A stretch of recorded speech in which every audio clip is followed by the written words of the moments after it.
Je suis une maman de détenue et comme beaucoup, je pensais ne pas être concernée par la prison.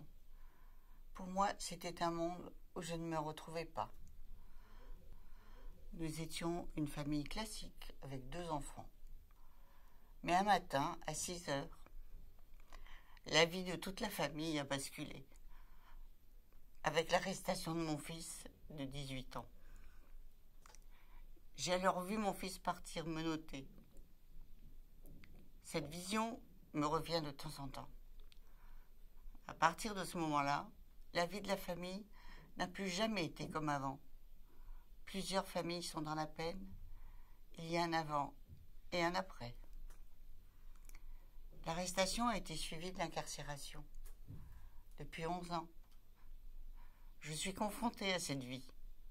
Tout tourne autour des rendez-vous de parloir et de l'état de santé de mon fils. Je me suis retrouvée propulsée dans un monde où je ne comprends rien, où je n'avais pas le droit à la parole, où je me sentais robotisée, avec en plus une douleur intense de savoir mon fils dans cette situation. Mon fils était devenu un numéro d'écrou. Comment j'avais pu ne rien voir venir? Pourquoi un jour, une personne qui vous est chère bascule dans l'horreur?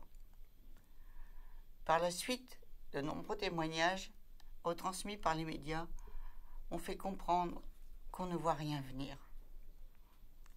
Devant une telle situation, j'ai voulu l'aider, bien sûr, mais aussi toutes les personnes incarcérées. Il faut punir, mais pas n'importe comment. On ne combat pas la violence par la violence, mais par une prise en charge réfléchie. Dans ce but, je me suis rapprochée de l'OIP. Je suis devenue bénévole pour les aider à ma manière. J'y ai trouvé ce que je cherchais, de vrais professionnels qui réfléchissent, orientent et modèrent les réactions impulsives dirigées vers les détenus et souvent reprises par les politiques. Soutenez l'OIP, c'est indispensable pour l'avenir de notre société. Faites un don, je peux vous assurer que chaque euro sera utilisé à bon escient. Merci.